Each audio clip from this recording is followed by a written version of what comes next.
a világ leggazdagabb családjai azok elsősorban nem a részvények révén tulajdonosok, hanem a vagyon révén. A vagyon az pedig azt jelenti, hogy ami stabilan eladható. Na mi ami a stabilan eladható?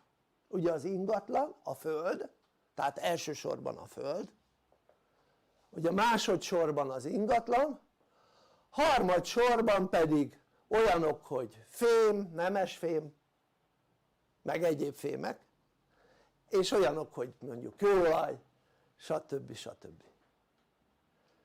Tehát a világ leggazdagabb emberei, akik nyilván vannak tartva, azok azért gazdagok, mert mit tudom én, mondjuk van egy 1 milliárd dollár tényleges értékű cége,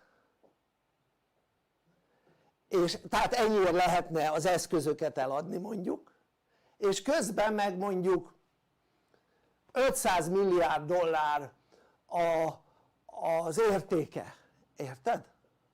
Tehát ez olyan, mikor itt van ez a toll, és ez a toll mondjuk ér 50 forintot, de te neked nem lenne tollad, és tollra lenne szükséged, és adnál érte mondjuk 5000-et, de ez a toll akkor is csak 50-et ér, nem tudom, világos, és nem 5000-et. Tehát a világ leggazdagabb emberi azért gazdagok, mert olyan tulajdonuk van, hát most gondolj bele, egy Facebook vagy egy Microsoft, ha mindent eladnának, töredékét nem érné, érted? Maguk az anyag, ami ott van, töredékét nem érné, mint amennyire tagsága van a tőzsdén. Világos ez? Tehát a világ jelenleg úgy működik, hogy a tőzsdén lévő cégek nagy része, tehát nagyon nagy része közel nem ér annyit, mint amennyi a jelenlegi tőzsdei ára. Világos ez? Tehát ugye azt csinálják, tehát hogy lehet ezt elérni? Hát nagyon egyszerű. Hát ugye a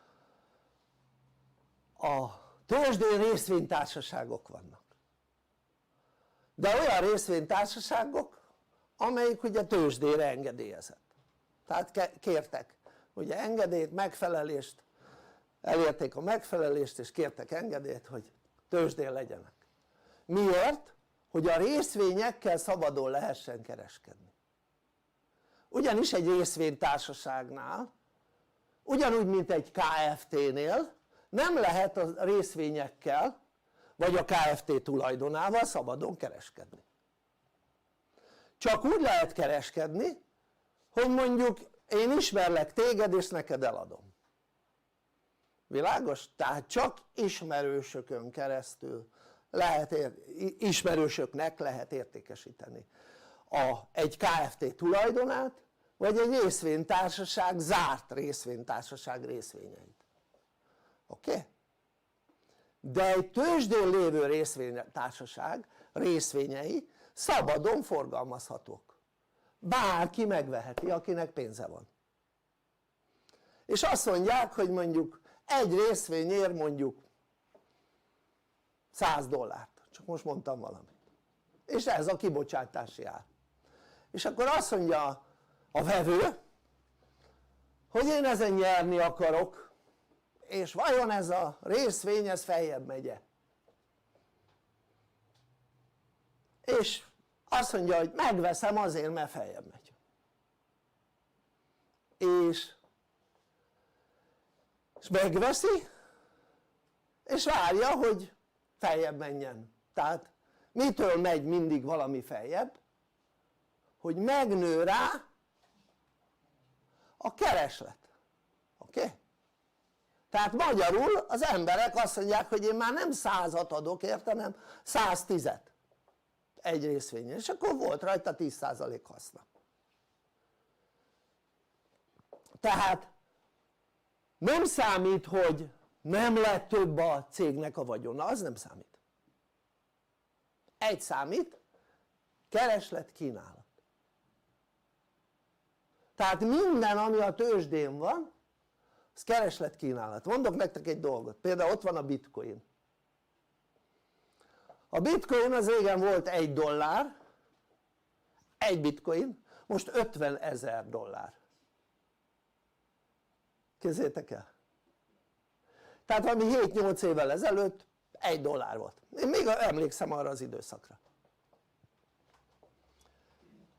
Gyakorlatilag a semminek van 50 000 dollár értéke. Érted?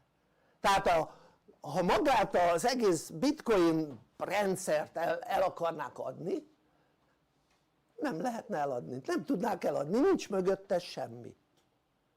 Gyakorlatilag semmi, érted? Semmi. És mégis 50 000 dollárt ér, érted? Mert miért? Mert a vevők adnak érte ennyit. Tehát egy ilyen világot élünk, érted, hogy ezért tudják azt megcsinálni, hogy mit tudom én, megveszik 30 forintért egy kiló almát a termelőtől, érted? És eladják mondjuk 300-ért. Miért? Mert a vevő ad érte annyit, érted?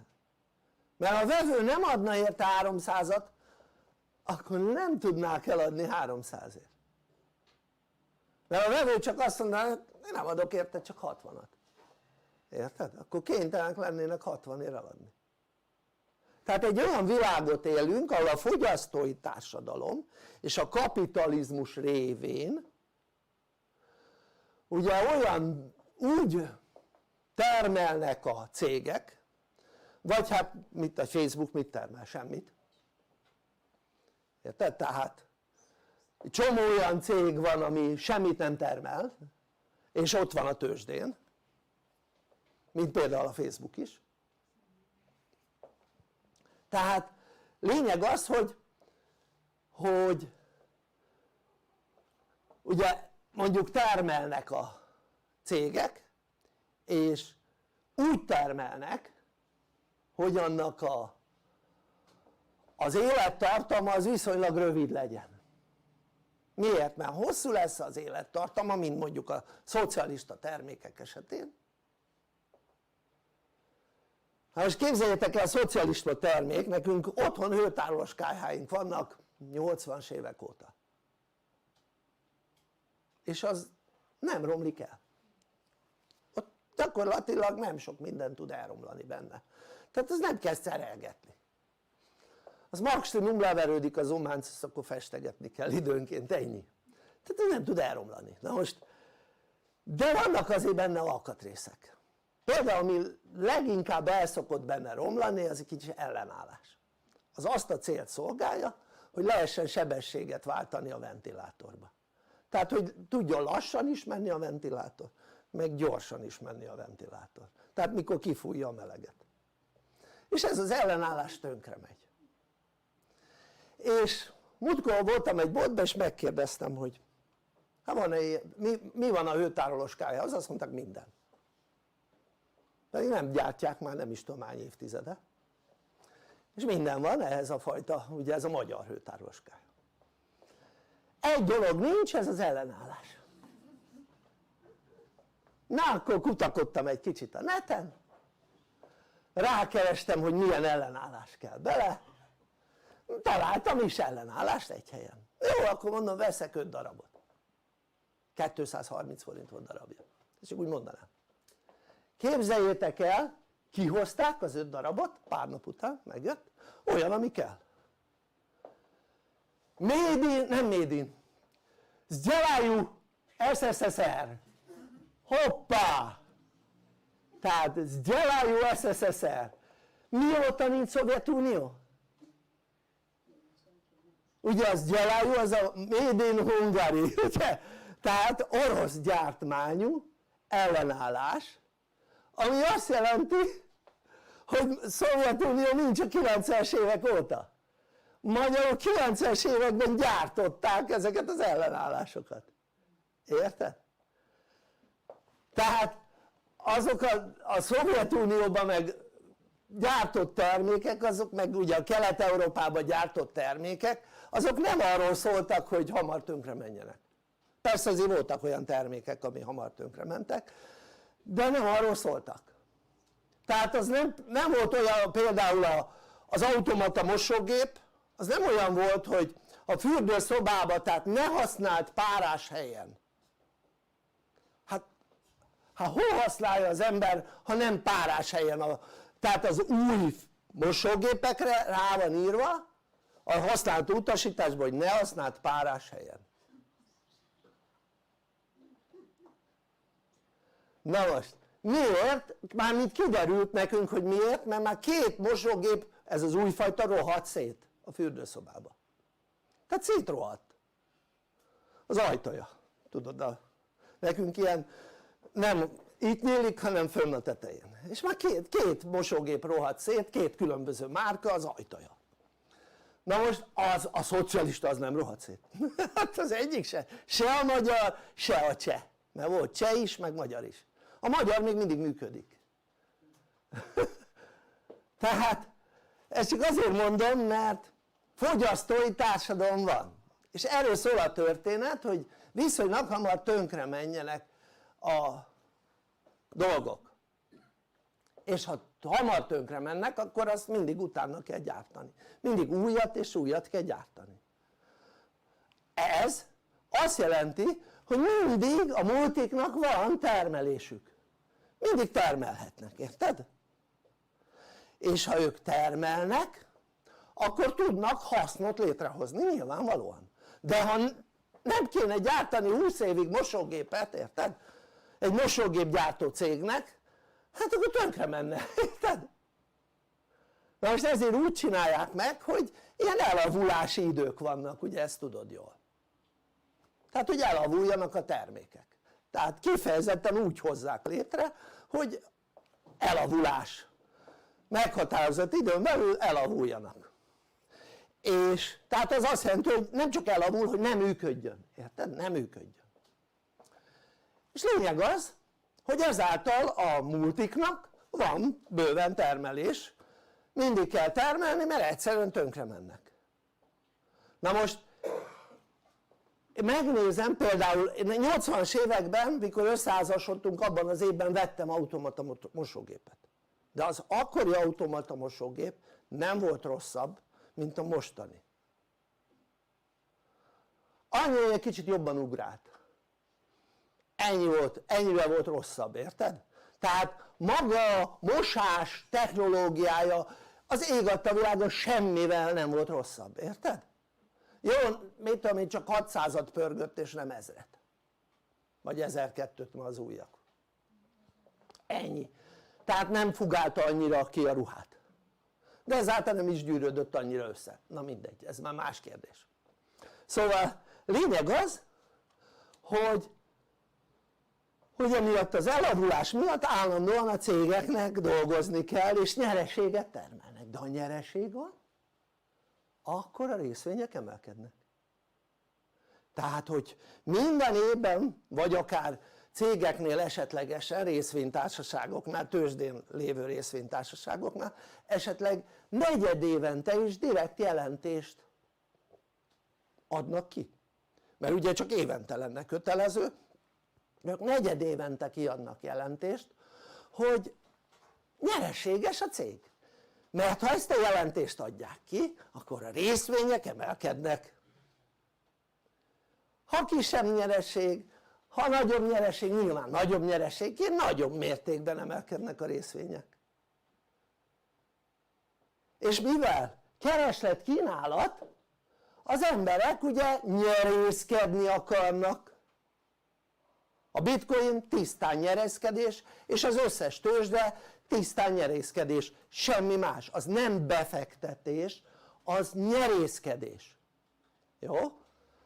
Tehát ha valaki azt gondolja, hogy bármelyik tőzsde az befektetés, óriási tévedésben vagy, a tőzsde az nyerészkedés. Honnan tudom ezeket? Hát képzeljétek el, pénzintézet vezetője voltam. Méghozzá piacvezető, pénzintézet vezető, ahol befektetésekkel kellett foglalkoznunk. Nem hiteleztünk, mi befektettünk, világos ez? Ezért elég rálátásom van a befektetésekre, az átlagnál kicsit több. Jó?